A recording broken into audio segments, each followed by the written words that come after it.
Hi guys, welcome back to our channel. இன்னைக்கு நம்ம இந்த கொரியன் ட்ராமாவோட ஃபைனல் பாட தான் பார்க்க போகிறோம். சரி வாங்க இப்போ நம்ம வீடியோக்குள்ளே போயிடலாம். லாஸ்ட் எபிசோடில் பார்த்தா ஹீரோ வந்துட்டு மறுபடியும் ஜோசன்கே திரும்ப போக போகிறான்றத ஒரு தாத்தா மூலயமா தெரிஞ்சுட்டு இருந்திருப்பான். ஆனால் அதை பார்த்து ஹீரோயின் கிட்ட சொல்லியிருந்திருக்க மாட்டான். இப்போ இந்த எபிசோடோட ஸ்டார்டிங்லேயே பார்த்தா ஹீரோயினை தான் காமிக்கிறாங்க. அவள் வந்துட்டு அந்த ஃப்ரெண்ட் இருப்பான் இல்லையா, மெசேஜ் கூட பண்ணியிருப்பானே, அவனை பார்க்கறதுக்காண்டி தான் வந்திருக்கா. அவன் கிட்ட வந்துட்டு இது போல் நான் ஸ்டாக்ஸில் இன்வெஸ்ட் பண்ணியிருக்கேன், ப்ராஃபிட் கூட எடுத்திருக்கேன் பாருன்ற மாதிரி சொல்லிட்டு ஃபோனில் காமிக்கவும் அவனும் பார்த்த உடனே ஆச்சரியப்படுறான். பரவாயில்லையே, நான் ஸ்டார்டிங் ஸ்டேஜில் பண்ணதை விட நீ என்னை விட சூப்பராகவே பண்ணியிருக்க, ரொம்ப நல்லதுதான்ற மாதிரி சொன்னவன். நான் அதை பற்றி தான் உன்கிட்ட கொஞ்சம் பேசவே வந்தேன். நீ இது போல் ஸ்டாக்ஸில் மட்டும் இன்வெஸ்ட் பண்ணாமல் காயின்ஸும் இருக்குல்ல, அதுலேயும் இன்வெஸ்ட் பண்ணினா ப்ராஃபிட் பல மடங்கு வரும்ன்ற மாதிரி சொல்லிட்டு இருக்கான். இவளுக்கு புரியல. காயின்ஸா, அதெல்லாம் நம்பி பண்ண முடியுமா, அதில் ஏகப்பட்ட ரிஸ்க் இருக்குமேன்ற மாதிரி சொல்லும்போது, ரிஸ்க் இல்லாமல் என்ன விஷயம் தான் இருக்குது, அதிக ப்ராஃபிட் வரும்னா கண்டிப்பாக அதில் அதிக ரிஸ்க்கும் இருக்க தான் செய்யும். ஆனால் நீ நம்பிக்கை வச்சு நம்பி இன்வெஸ்ட் பண்ணினா கண்டிப்பாக அது மூலியமா ப்ராஃபிட் அதிகமாக வரும்ன்ற மாதிரி சொல்லிட்டு அவன் வண்டியை கழுவிட்டு இருக்கான். இவ்வளோ கொஞ்சம் யோசிக்கிறா. கண்டிப்பாக அதிக ப்ராஃபிட் வரும்னா அது நம்ம தங்கச்சியோட காலேஜ் ஃபீஸுக்குலாம் யூஸ்ஃபுல்லாக தான் இருக்கும்ன்ற மாதிரி அவள் யோசிச்சுட்டு இருக்கும்போது இவன் என்னடானா, எனக்கு தெரியும் உனக்கு ஆல்ரெடி வேலை போயிருச்சு, உன்னுடைய கம்பெனியை இழுத்து மூடிட்டாங்கன்றது எனக்கு நல்லாவே தெரியும். அது தெரியாமல் நான் தான் கொஞ்சம் போன வாட்டி என்னை பற்றி கொஞ்சம் ஓவராக பில்டப் பண்ணி பேசிட்டேன்னு நினைக்கிறேன். அதனால தான் நான் பண்ண போகிற இந்த இன்வெஸ்ட்மெண்ட்டில் உன்னையும் சேர்த்துக்கிட்டு உனக்கு கொஞ்சம் ஹெல்ப் பண்ணணும்னு நினைக்கிறேன். நீ நம்பி காசை மட்டும் இன்வெஸ்ட் பண்ணு, மற்றதெல்லாம் நான் பார்த்துக்கிறேன்ற மாதிரி சொல்லி அவள் மண்டையை கழுவவும் இவ்வளோ என்ன பண்ணுறா, ஏதோ ஒரு ஆசையில் அவனுக்கு காசையுமே அனுப்பி விட்டு வந்துடுறா. இப்போ வீட்டுக்கு வந்து உட்காந்து அந்த ஸ்டாக்ஸையும் படிச்சுட்டு தானே இருக்கா. ஸோ ஹீரோ தான் சொல்லி கொடுத்துட்ருக்கான். ஆனால் என்ன தான் அவன் சொல்லி கொடுத்தாலும் இவனுக்கு இப்போ வர பாதி கூட மண்டையில் ஏறல, கொஞ்சம் தான் கற்றுக்கிட்டு இருந்திருக்கா போல. ஹீரோவும் இப்படியே போனா இன்னும் எத்தனை நாள் தான் நீ கற்றுக்கிட்டு இருப்ப, இப்போ வரைக்கும் பாதி பேசிக்ஸ் தான் முடிச்சிருக்கா, இன்னும் நிறைய இருக்குது, நான் சொல்கிறத நீ கவனின்ற மாதிரி சொல்லும்போது இவளுக்கு கவனம் அதில் இல்லவே இல்லை. நீ ஏன்பா இப்படி பண்ணுற, நீ தான் என் கூடவே இருக்கல, ஸோ ஒரு பிரச்சனையும் இல்லை, நீயே இந்த ஸ்டாக்ஸ் எல்லாம் பார்த்துக்கோன்ற மாதிரி சொல்லிட்டு இருக்கா. ஹீரோ உடனே எத்தனை நாளைக்கு நான் உன் கூட இருக்க முடியுன்ற மாதிரி கேட்டுடுறான். இவளுக்கு லைட்டாக கொஞ்சம் டவுட் வருது, ஆனாலும் பெருசாக எடுத்துக்கல. இதுக்கப்புறம் நீ இங்கே தானே இருக்க போற, நீ இனிமேல் இந்த ஸ்டாக்ஸ்லாம் பார்த்துக்கோ, எனக்கு கொஞ்சம் வேலை இருக்குன்ற மாதிரி சொல்லிட்டு அங்கேருந்து எழுந்து போயிடுறா. ஹீரோவும் அவகிட்ட உண்மையை சொல்லிடலான்னு சொல்லி வரான். ஆனால் அவனால சொல்ல முடியல. ஒரு மாதிரி தலையெல்லாம் சுத்த ஆரம்பிக்குது, லைட்டாக அவன் கையெல்லாம் கூட மறைய ஆரம்பிக்குது. ஸோ அவன் இங்கேருந்து சீக்கிரமாகவே மறுபடியும் ஜோசனுக்கு போக போகிறான்றது அவனுக்கு புரியுது. அதுக்குள்ளே என்னெல்லாம் இவளுக்கு பண்ண முடியுமோ அதெல்லாம் பண்ணிடணும்னு சொல்லிட்டு அடுத்து என்ன பண்ணுறான்னு சொல்லி பார்த்தா தங்கச்சி இருக்கா இல்லையா, அவளை சாப்பிட்றதுக்காண்டி வெளியே தான் கூட்டிகிட்டு வந்திருக்கான். ரெண்டு பேரும் உட்காந்து சாப்பிட்டுட்டு இருக்காங்க. செம காரமாக இருக்கு போல், இவனால் சாப்பிடவே முடியல. என்ன நீ எப்போ பாரு இவ்வளோ காரமாகவே சாப்பிட்டுட்டு இருக்கியே, உனக்கு அல்சர் கில்சர் வந்தால் என்ன பண்ணுவேன்ற மாதிரி கேட்கும்போது, அதெல்லாம் எனக்கு இப்படி காரமாக சாப்பிட்டா தான் பிடிக்கும், நீ வாயை மூடிட்டு சாப்பிடுன்ற மாதிரி தங்கச்சி இவனை மிரட்டிட்டு இருக்கா. இவனும் கொஞ்ச நேரம் அப்படியே யோசிச்சவன், சரி உங்கள் அக்கா கிட்ட சண்டை போட்டல, இன்னும் நீ பேசாமலே இருக்கியே, அவகிட்ட பேசலாம்லன்ற மாதிரி கேட்குறான். இவ பார்த்துட்டு இப்போ எதுக்கு நீ தேவையில்லாமல் அந்த பிரச்சனையை சாப்பிடும் போது உள்ளே கொண்டுட்டு வர, நான் அவகிட்ட பேச மாட்டேன்றேன், அவள் தான் வேணும்னே என்னை அவாய்ட் பண்ணுறான்ற மாதிரி சொல்லும்போது, நீங்கள் ரெண்டு பேரும் இப்படியே சண்டை போட்டுட்டு இருந்தா எப்போ தான் பேசிக்க ஆரம்பிப்பீங்க, சீக்கிரமாக நான் இங்கேருந்து போகிறதுக்குள்ளே நீங்கள் பேசிக்கோங்கன்ற மாதிரி சொல்லிடுறான். இவளுக்கு கேட்ட உடனே என்னது எங்கே போகிறேனேன்ற மாதிரி கேட்கும்போது, இல்லை இல்லை அப்படி சொல்லலை, சப்போஸ் நான் எங்கேயாச்சும் வெளியே போயிட்டேனா அப்படி சொல்ல வரேன்ற மாதிரி சொல்லி சமாளிச்சிட்டான். தங்கச்சியும் எனக்கும் அக்கா கிட்ட பேசணும்னு ஆசை தான், அவள் கஷ்டப்படுறத பார்க்கும்போது எனக்கும் கஷ்டமாக தான் இருக்குது, பேசாமல் நான் ஒன்று பண்ணுறேன், அவளுக்கு ஏதாச்சும் கிஃப்ட் மாதிரி வாங்கிட்டு போய் கொடுத்து அப்புறம் சாரி சொல்லி பேசிக்கிறேன்ற மாதிரி சொல்கிறா. ஹீரோவும் அதை கேட்டோடனே நல்ல ஐடியா தான், கிஃப்ட்னோடனே எனக்கு ஒரு விஷயம் ஞாபகம் வருது, நம்ம அதை பண்ணலாம், அந்த கிஃப்ட்டை நானே அவளுக்கு வாங்கி கொடுக்குறேன், நீ காசை மட்டும் எனக்கு கொடுக்குறியான்ற மாதிரி கேட்கும்போது இவ்வளோ நம்பி காசு கொடுத்துட்றா. இப்போ கிஃப்ட்டும் ஏதோ வாங்கிட்டாங்க போல, ஆனால் அவள் என்ன வாங்கியிருக்கான்றது கூட தங்கச்சிக்கு தெரியல. வரும்போது கேட்டுகிட்டே வந்துட்டு இருக்கா, உன்னெல்லாம் நம்பலாமா, நல்ல கிஃப்ட் தான் வாங்கியிருக்கியா, நீ கேட்டதுமே ஏதோ ஒரு நம்பிக்கையில் நானும் காசை எடுத்து கொடுத்துட்டேன், அது என்ன கிஃப்ட் முதல்ல என்கிட்ட காமேன்ற மாதிரி சொல்லும்போது, முடியாது முடியாது, ஃபர்ஸ்ட் பார்க்கணும்னா அது அவள் தான் பார்க்கணும், அவள் பார்த்ததுக்கப்புறம் நீ பார்த்துக்கோன்ற மாதிரி சொல்லிட்டு ரெண்டு பேருமே ஜாலியாக பேசிட்டு வந்தா. அங்கே ஆப்போசிட்ல ஹீரோயின் என்னாச்சுன்னு தெரியல, ரொம்ப பதட்டமாக ஓடி வந்துட்டு இருக்கா. ரெண்டு பேரும் பார்த்துட்டு என்ன நீங்க ஓடி வந்துட்டு இருக்கேன்ற மாதிரி கேட்கும்போது, அதெல்லாம் ஒன்றும் இல்லை, ஒரு முக்கியமான விஷயம், நான் போயிட்டு வந்து சொல்கிறேன்ற மாதிரி சொல்லிட்டு அவள் வேகமாக ஓடி வந்துட்டு இருக்கா. எங்கே வந்திருக்கான்னு சொல்லி பார்த்தா அந்த ஃப்ரெண்டை மீட் பண்ணி பேசுவாளே, அந்த ஸ்டாக்கை பற்றிலாம் ஒரு ஃப்ரெண்டு சொல்லுவானே, அவனை எப்பயுமே மீட் பண்ணி பேசுறதுக்கு தான் வந்து பார்க்குறா. பார்த்தா அங்கே அவனை காணும். அடுத்து இன்னொரு இடத்துக்கு வந்து பார்க்குறான். அங்கே தான் உட்காந்து ஒரு ஃப்ரெண்டு கிட்ட பேசிட்டு இருக்கான். இவ்வளோ வந்ததுமே என்ன பண்ணி வச்சிருக்கேன் நீன்ற மாதிரி கேட்குறா. என்ன ஆகிருக்குன்னு சொல்லி பார்த்தா அவன் ஏதோ இவகிட்ட இருந்து காசை வாங்கி காயினில் இன்வெஸ்ட் பண்ணுறேன்னு சொல்லி மாட்டியே கழுவி வாங்கியிருப்பான் இல்லையா, அது ஃபுல்லாக லாஸ் ஆயிடுச்சு போல, போட்ட காசு எல்லாமே போச்சு. இவளுக்கு அது தெரிஞ்சுதான் இப்போ வந்திருக்கா போல. வந்து கேட்டுட்டு இருக்கா, உன்கிட்ட நான் காசு கொடுத்தேன்ல, உன்னை நம்பி தானே காசு கொடுத்தேன், எல்லாமே லாஸ் ஆயிடுச்சு, இப்போ என்ன பண்ணுறதுன்ற மாதிரி கேட்கும்போது, அதுக்கு என்ன பண்ண சொல்ற, காயின்ஸ்னா அப்படிதான் எப்பயுமே போட்டோடனே ப்ராஃபிட் வந்துட்டே இருக்கும்னு சொல்லுவியா, அதெல்லாம் போட்டா ஹை ப்ராஃபிட் எடுக்கக்கூடியது, அப்பனா எப்பயாச்சும் ஹை ரிஸ்க்லாம் இருக்க தான் செய்யும்ன்ற மாதிரி சொல்றான். இவளால முடியல, இல்லை இல்லை எனக்கு ரொம்ப பயமா இருக்கு, நீ காசு கொடுத்துரு, நான் உன்கிட்ட எவ்வளோ காசு கொடுத்தனோ அதை மட்டும் நீ என்கிட்ட திருப்பி கொடுத்துருன்ற மாதிரி கேட்டுட்டு இருக்கான். இவன் சிரிக்கிறான், எது காசா, அதெல்லாம் எப்படி திருப்பி கொடுக்க முடியுன்ற மாதிரி இப்பதான் அவனுடைய திமிரெல்லாம் வெளியே தெரியுது.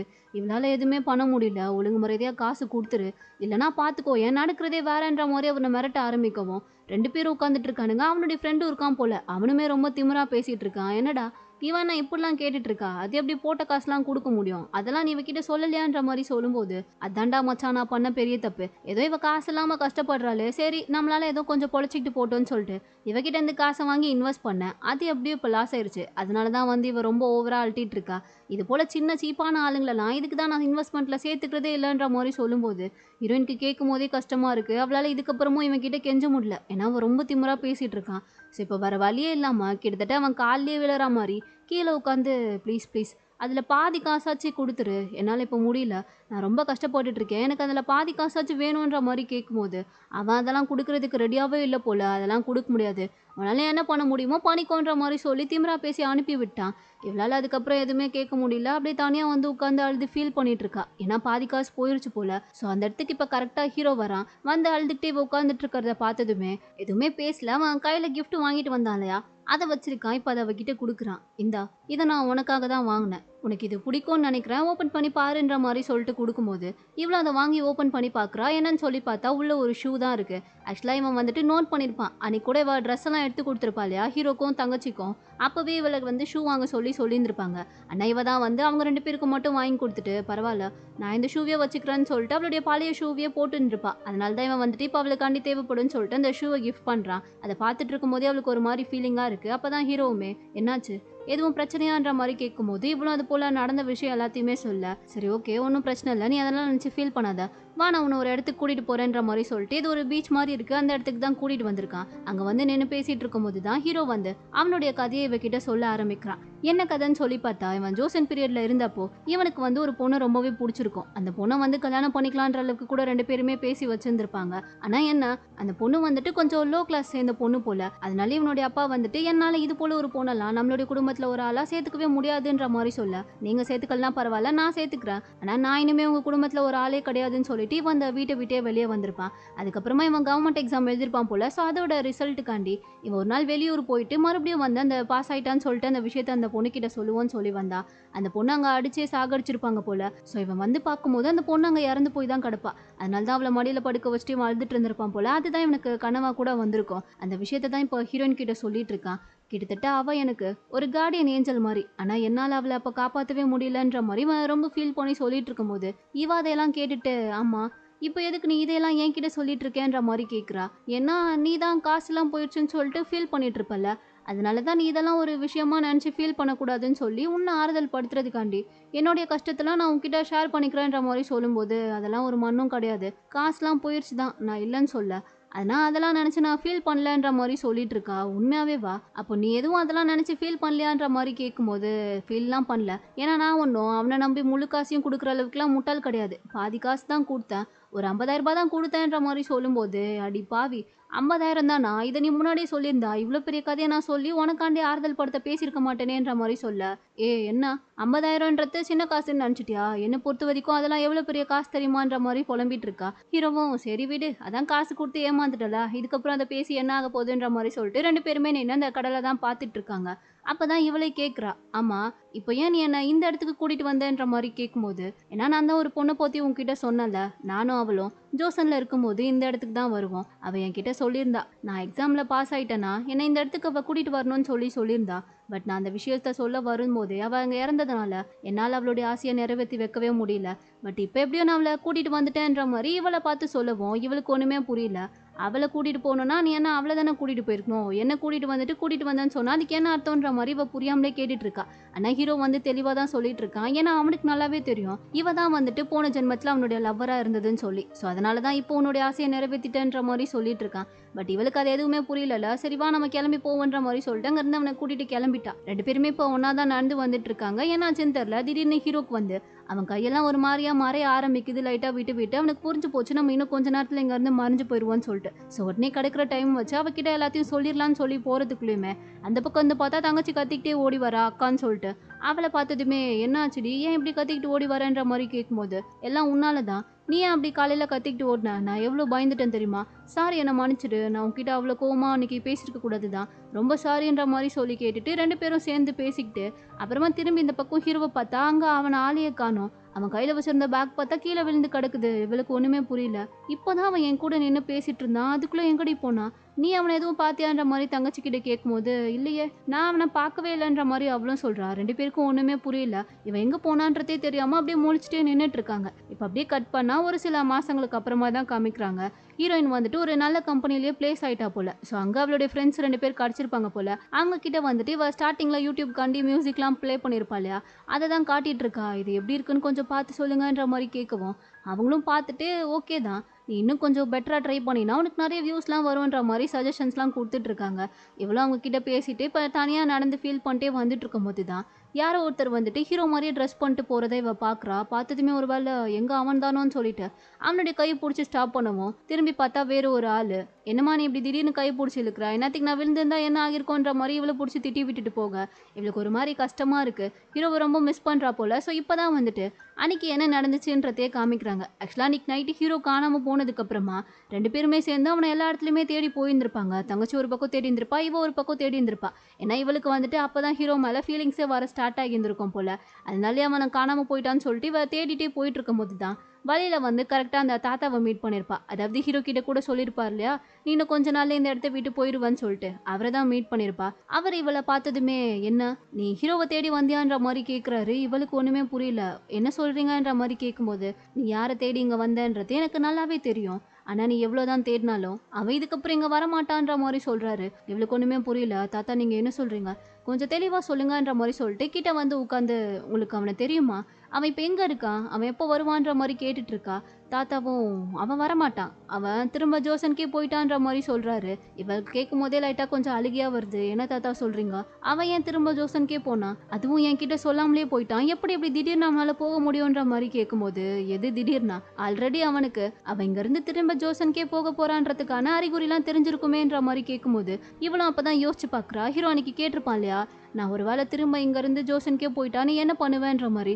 அது ஞாபகம் வருது. ஒரு வேளை அவனுக்கு ஆல்ரெடி அதெல்லாம் தெரிஞ்சதுனால தான் அன்னைக்கு அதை கேட்டிருக்கான் போலன்னு சொல்லிட்டு இவளுக்கு இப்போதான் புரியவே வருது. அதனால இவளால் அதை ஏற்றுக்க முடியல. அப்போ கூட எப்படி அவன் அதை பற்றி என்கிட்ட ஒரு வார்த்தை கூட சொல்லாமல் இங்கேருந்து கிளம்பி போகலான்ற மாதிரி கேட்கும்போது அவன் இத்தனை நாளாக இங்கே இருந்ததுக்கு காரணமே நீ தான். ஏன்னா நீ அவனுடைய பாஸ்ட் லைஃப்பில் அவன் கூட சம்மந்தப்பட்டிருப்ப. கண்டிப்பாக அதை பற்றி உனக்கு தெரிஞ்சிருக்கணுமே. அவன் எதுவும் அவனுடைய ஃபியான்சியை பற்றி உன்கிட்ட சொன்னானான்ற மாதிரி கேட்கும்போது இவளுக்கு அப்போ தான் ஞாபகம் வருது அவன் சொன்ன கதையெல்லாம். ஆமா தாத்தா, அவன் என்கிட்ட இன்னைக்கு தான் சொன்னான்ற மாதிரி சொல்லிட்டு இருக்கும் போது தான் ஞாபகம் வருது. அப்போ அந்த ஃபியான்சியை நான் தானான்னு சொல்லிட்டு இவ கேட்க அதே தான் அந்த பொண்ணு நீ தான். நீ அந்த ஜென்மத்தில் இறந்து போயிட்ட.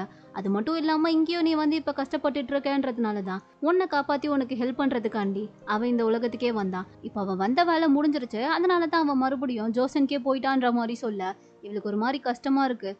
அப்போ அவன் திரும்ப என்னை பார்க்க வரவே மாட்டானான்ற மாதிரி கேட்க வாய்ப்பு இருக்கு, அவனா நினைச்சா வரலான்ற மாதிரி சொல்லிடுறாரு. அதுக்கப்புறம் இவளால எதுவுமே முடியல. அழுதுகிட்டே இப்போ வீட்டுக்கு வந்தா அங்கே தங்கச்சி வந்து கேட்குறா என்ன அவன் வரலையான்ற மாதிரி. இவளும் இதுக்கப்புறம் அவன் வரமாட்டான்றத சொல்ல அப்போ இந்தா இதை படின்ற மாதிரி சொல்லிட்டு ஒரு லெட்டரை கொடுக்குறா. ஹீரோ தான் எழுதி வச்சுட்டு போயிருக்கான் போல. இதை நீ படிச்சிட்டியான்ற மாதிரி கேட்கும்போது இல்லை நான் படிக்கல, நீ ஏன் படின்ற மாதிரி சொல்லிட்டு அவள் இந்த லெட்டரை கொடுக்கவும் இவ்வளோ ஓப்பன் பண்ணி அந்த லெட்டரை தான் படிக்கிறா. அப்போ தான் ஹீரோ கூட இந்த மூமெண்ட்ஸ்லாம் அப்படியே ஞாபகம் வந்துட்டு இருக்கு. அதில் ஹீரோ என்ன எழுதியிருக்கான்னு சொல்லி பார்த்தா இந்த லெட்டரை இப்போ நீ ஓப்பன் பண்ணி படிக்கிறனாலே கண்டிப்பாக நான் இப்போ உன் கூட இல்லைன்னு தான் அர்த்தம். ஸோ இதுக்கப்புறம் நீ அங்கே பார்த்துரு, உன் தங்கச்சியும் நல்லபடியாக பார்த்துக்கோ, 2 பேருமே நல்லா இருங்கன்ற மாதிரி சொல்லிட்டு இவளுக்கு அண்ணே அந்த ஸ்டாக் மார்க்கெட்டுக்கான டிப்ஸ் எல்லாம் தான் எழுதி வச்சுட்டு வந்திருக்கான். இப்படிலாம் பண்ணால் உன்னால் கண்டிப்பாக ப்ராஃபிட் எடுக்க முடியும்னு சொல்லிட்டு. ஸோ அதெல்லாம் பார்த்து ஃபீல் பண்ணவ உடனே தங்கச்சியை ஹக் பண்ணி பயங்கரமாக அழுக ஆரம்பிச்சிட்றா. ஆனால் எத்தனை நாளைக்கு தான் இப்படி அழுதுட்டு இருக்க முடியும், இதுக்கப்புறமும் எதுவுமே பண்ண முடியாதுன்னு சொல்லி தெரிஞ்சுக்கிட்டு வழக்கம் போல் அவளுடைய டெலிவரி வேலையும் பார்த்துக்கிட்டு சைட்லேயே ஹீரோ சொன்ன மாதிரி அந்த ஸ்டாக் மார்க்கெட் பற்றி ரொம்ப சின்சியராக உண்மையாகவே தீவிரமாக படிக்க ஆரம்பிக்கிறா. அதை பற்றி எல்லாமே ஃபுல்லாக கொஞ்சம் தெரிஞ்சதுக்கு அப்புறமா தான் ஒரு கம்பெனியில் போயிட்டு வேலைக்கு சேருவோன்னு சொல்லி இன்டர்வியூ அட்டன் பண்ணுறா. அந்த ஸ்டாக் மார்க்கெட் சம்மந்தமாகவே அந்த கம்பெனிலையும் வேலை கிடச்சிருச்சு போல. ஸோ இப்போ வந்ததுமே தங்கச்சி கிட்ட தான் மெசேஜை காமிக்கிறா, நான் செலக்ட் ஆகிட்டேன்னு சொல்லிட்டு. அதை பார்த்ததுமே தங்கச்சிக்கும் ஹாப்பி ஆயிடுச்சு. உடனே 2 பேருமே ஹக் பண்ணி பயங்கரமாக குதிச்சிட்டு இருக்காங்க. ஆனாலும் அந்த டைமில் கூட இவ மிஸ் பண்ணுறது ஹீரோவை தான். ஸோ இப்போ உள்ளே வந்து அவங்க 3 பேரும் ஒன்றா எடுத்துக்கிட்ட ஃபோட்டோஸ் எல்லாம் பார்த்து தான் ஃபீல் பண்ணிட்டு இருக்கா. இப்போ அப்படியே கட் பண்ணால் ப்ரெசென்ட்டில் தான் காமிக்கிறாங்க. ஸ்டார்டிங்கில் அவள் ஒரு ஃப்ரெண்டு கூட இருந்திருப்பா இல்லையா, அந்த ஃப்ரெண்டு கூட தான் இப்போ உட்காந்து பேசிகிட்டு இருக்கா. அதுவும் எந்த இடம்னு சொல்லி பார்த்தா ஹீரோவை வந்து ஒரு இடத்துல மீட் பண்ணியிருப்பாளே சாப்பிடும்போது அந்த இடம் தான். அங்க உட்காந்து பேசிட்டு இருக்கும்போது ஃப்ரெண்டு தான் சொல்லிட்டு இருக்கா, கேள்விப்பட்டான். இப்ப புதுசா ஒரு நல்ல கம்பெனில வேலைக்கு போய் ஜாயின் பண்ணிட்டியாமே, ரொம்ப ஹாப்பியா இருக்குடி. அது மட்டும் இல்லாம உன்னுடைய தங்கச்சியும் அவளுக்கு பிடிச்ச காலேஜ்லயே சேர்த்து விட்டியாமே. எனக்கு அதெல்லாம் கேட்கும் போதே செம்ம ஹாப்பியா இருந்துச்சு. ரொம்ப நாள் கழிச்சு நம்ம மீட் பண்றோம்லன்ற மாதிரி சொல்லிட்டு 2 பேருமே பேசிட்டு இருக்காங்க. ஹீரோயினும் ஆமா ஆமா 1 வருஷம் ஆயிருச்சுல, எப்படி டைம் போச்சுனே தெரியலன்ற மாதிரி அவகிட்ட பேசிட்டு இருக்கா. அப்பதான் அந்த ஃப்ரெண்டு வந்து கேக்குறா, உனக்கு ஞாபகம் இருக்கா 1 வருஷத்துக்கு முன்னாடி நம்ம இந்த இடத்துல உட்காந்து வேலை போயிருச்சு, இதுக்கப்புறம் என்ன பண்ண போறோன்னே தெரியாம பேசிட்டு இருக்கும்போது ஒரு ஆளை பார்த்தோமே, வித்தியாசமா வினோதமா இருந்தானே, அவனை அதுக்கப்புறம் நீ மீட் பண்ணியான்ற மாதிரி கேட்டுட்டு இருக்கா. ஹீரோவை பத்தி தான் கேக்குறா போல. ஹீரோயினுக்கு நல்லாவே புரியுது. இல்ல ஆனா அவனை என்னால மறக்க முடியாதுன்ற மாதிரி மட்டும் சொல்லிட்டு இருக்கா. அப்படியே 2 பேரும் பேசிட்டு இருக்கும்போது தான் அந்த இடத்துக்கு புதுசா ஒரு ஆள் வந்து ஒரு காயினை எடுத்து டேபிள் மேல வச்சுட்டு, இதுல மட்டும் நீங்க இன்வெஸ்ட் பண்ணீங்கன்னா 10 நாள்ல கோடீஸ்வரி ஆயிரலான்ற மாதிரி சொல்லிட்டு எடுத்து விட ஹீரோயின் பாக்குறா. இப்படிதான்டா ஒருத்த ஏமாத்திட்டு போனா, இதுக்கப்புறமும் நான் எவன்கிட்டயும் ஏமாற ரெடியா இல்ல, ஒழுங்கு மரியாதை இங்க இருந்து கிளம்பி போயிருன்ற மாதிரி அவனை மிரட்டி அங்க இருந்து அனுப்பி விட்டுடுறா. அவனும் எதுவுமே தெரியாத மாதிரி கேஷ்ல கிளம்பி போயிடுறான். ஃப்ரெண்ட் தான் கேக்குறா, இப்ப ஏன்டி அவனை அனுப்பிவிட்ட, அவன் சொன்ன வந்த விஷயம் ஏதோ நல்லா இன்ட்ரெஸ்டிங்கா இருக்க மாதிரி தானே இருந்துச்சு, ஒருவேளை அந்த காயின்ல இன்வெஸ்ட் பண்ணியிருந்தா கண்டிப்பா நமக்கு நிறைய பணம் கூட கிடைக்க வாய்ப்பு இருக்கேன்ற மாதிரி கேட்கும்போது, அதெல்லாம் நம்பாத, ஃப்ராடு, அதை பத்தி உனக்கு ஃபுல்லா தெரிஞ்சா மட்டும்தான் உன்னால எதுவா இருந்தாலும் அதுல சம்பாதிக்கவே முடியும், மத்தபடி அடுத்தவங்க சொல்றதெல்லாம் கேட்காதன்ற மாதிரி அட்வைஸ் பண்ணிட்டு இருக்கும்போது திடீர்னு மறுபடியும் யாரோ வந்தா காசு எடுத்துட்டு வந்து வைக்கிறாங்க. அதான் நான் சொல்லிட்டேன்ல எந்த காயின்லயும் இன்வெஸ்ட் பண்ண மாட்டேன்னு சொல்லிட்டு இவன் அந்த ஆள் தான் நினச்சிக்கிட்டு திரும்பி பார்த்தா வந்தது அந்த ஆள் கிடையாது, ஹீரோ. இவளால பார்த்ததுமே நம்பவே முடியல. உண்மையாவே நீதானா, நீதான் வந்திருக்கியா, இது கனவா நிஜமான்ற மாதிரி கேட்கும்போது ஹீரோ அவளை பார்த்துட்டு, ரொம்ப லேட் ஆயிருச்சோ, இன்னும் கொஞ்சம் சீக்கிரமா வந்திருக்கணுமோ, லேட்டா வந்ததுனால நான் மிஸ் பண்ணியான்ற மாதிரி கேட்குறான். இவளால அவ கண்ணையே நம்ப முடியல. நீ உண்மையாவே வந்துட்டியான்ற மாதிரி அவனையும் அப்படியே கன்சிமெண்டாம பார்த்துட்டே உட்காந்துட்டு இருக்கா. அப்படி ஹீரோவும் அவளை பார்த்து சிரிக்கா, இவளும் அவனை பார்த்து சிரிக்கா. இதோட இந்த ட்ராமா இங்க ஒரு ஹாப்பி எண்டிங்கோட கம்ப்ளீட் ஆகுது. ட்ராமா பிடிச்சிருந்தா லைக் பண்ண மறக்காதீங்க. அப்படியே நம்ம சேனலையும் சப்ஸ்கிரைப் பண்ணி வச்சுக்கோங்க. அடுத்து வேற ஒரு நல்ல ட்ராமால வந்து மீட் பண்றேன். அது வரைக்கும் டாடா பை பை.